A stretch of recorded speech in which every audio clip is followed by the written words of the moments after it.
हमारा ब्रह्मांड, हमारा सौरमंडल, हमारी पृथ्वी और उस पर आवाज़ ज़िंदगी, इन सब की शुरुआत कैसे और कब हुई जानेंगे स्नो अबाउट द यूनिवर्स की सीरीज़ में। ब्रह्मांड वो सब है जो हम देख सकते हैं और नहीं भी, इसमें सब कुछ शामिल है, एक छोटे से कीड़े से लेकर बड़ी गैलेक्सीज तक। लेकिन इस सब की शुरुआत कैसे हुई, इस सवाल का जवाब देती हैं कई सारी थियरीज, लेकिन सबसे ज़्यादा सही मानी जाने वाली थियरी है द बिग बैंग थियरी।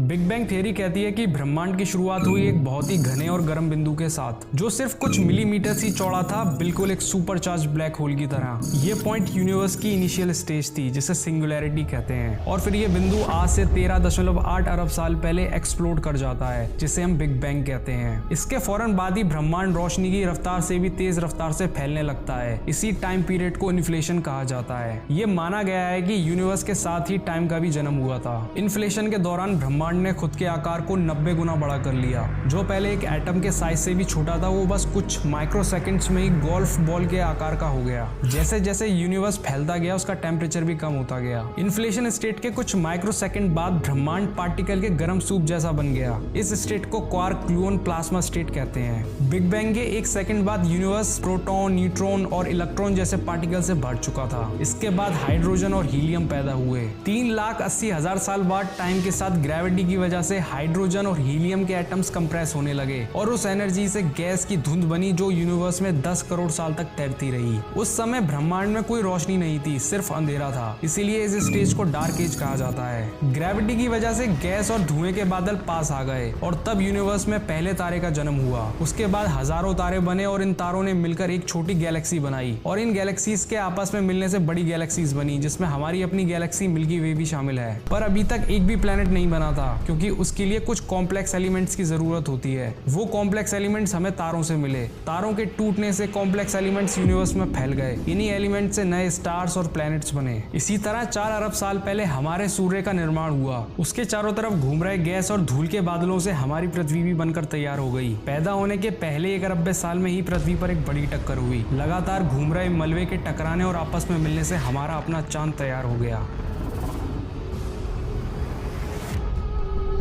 लेकिन सवाल यह है कि हमें कैसे पता कि ब्रह्मांड एक बड़े धमाके यानी बिग बैंग से वजूद में आया है। ब्रह्मांड बहुत बड़ा है और ये बहुत लंबे समय से अस्तित्व में है, तो इस बात की कल्पना करना कि इसकी शुरुआत कैसे हुई होगी थोड़ा मुश्किल है। लेकिन इस मुश्किल काम को आसान बनाने की शुरुआत हुई साल 1927 में, जब लेमेट्रे नाम के एक एस्ट्रोनॉमर ने दावा किया कि यूनिवर्स की शुरुआत एक एटम से भी छोटे एक ही कण से हुई थी। और फिर 2 साल बाद साल 1929 में एस्ट्रोनॉमर एडविन हबल ने देखा कि यूनिवर्स में मौजूद सभी गैलेक्सीज हमसे दूर जा रही हैं। जो गैलेक्सी हमसे जितनी दूर है, वो उतनी तेजी से हमसे दूर जा रही है, यानी यूनिवर्स फैल रहा है। हबल ने बताया कि हमें लग रहा है गैलेक्सीज हमसे दूर जा रही हैं, लेकिन ये स्पेस खुद है जो लगातार फैल रहा है। हबल की एक खोज एस्ट्रोनॉमी में अब तक की गई सबसे बड़ी खोजों में से एक थी। इसका मतलब था यूनिवर्स रुका हुआ नहीं है, बल्कि ये लगातार फैल रहा है। हबल ने देखा कि जब लगातार सारी चीजें फैल रही हैं, तो क्या ऐसा नहीं हो सकता कि शुरुआत में ये सब एक जगह इकट्ठा रही हो, और बस यहीं से जन्म हुआ था बिग बैंग थियरी का, जिसको बस थोड़ी देर पहले ही हमने जाना। लेकिन बिग बैंग को सही साबित करने के लिए हमें सबूतों की तलाश थी।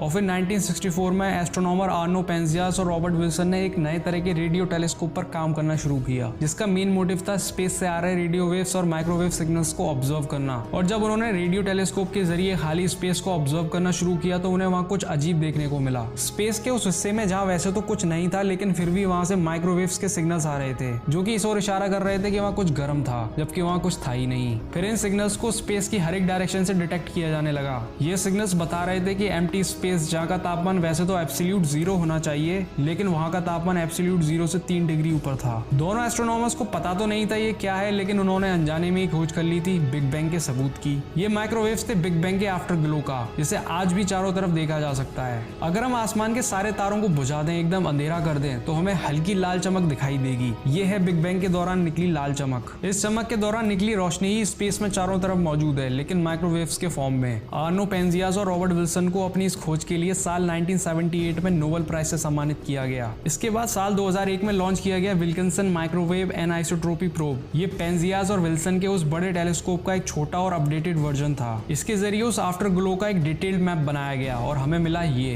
कॉस्मिक माइक्रोवेव बैकग्राउंड का एक डिटेल्ड मैप। इसे बनाने में 9 साल की मेहनत लगी थी और ये हमारे यूनिवर्स की तस्वीर है उस वक्त की जब हमारे यूनिवर्स का जन्म हुआ था। तो इस तरह से हमें बिग बैंग थियरी को सही साबित करने वाले सबूत मिले, लेकिन अभी भी बहुत लोगों का ये सवाल जरूर होगा कि हमने ये कैसे पता लगाया कि बिग बैंग आज से 13.8 बिलियन साल पहले हुआ था। वेल, इसका जवाब बहुत ही आसान है। अगर आप किसी वीडियो में धमाके को देख रहे हो तो आप उस वीडियो को रिवाइंड करके उस धमाके की शुरुआत देख सकते हो। ठीक वैसे ही यूनिवर्स की फैलने की स्पीड को माप कर और कुछ कैलकुलेशंस के जरिए एस्ट्रोनॉमर्स ने पता लगाया कि आज से 13.8 अरब साल पहले ये बिग बैंग हुआ था। बिग बैंग थ्योरी को ज्यादा साइंटिस्ट इसलिए सही मानते हैं क्योंकि हमें मिले सबूत इस थ्योरी के हिसाब से सटीक बैठते हैं। तो हम जानते हैं कि दुनिया जो दिख रही है वो कैसे वजूद में आई। जो आज है वो वैसा पहले बिल्कुल नहीं था, पर समय के साथ चीजें बदलती गई और हमें वो मिला जो आज हमें नजर आता है। और हमारा इस यूनिवर्स को जानने का सफर तो बस अब शुरू हो रहा है।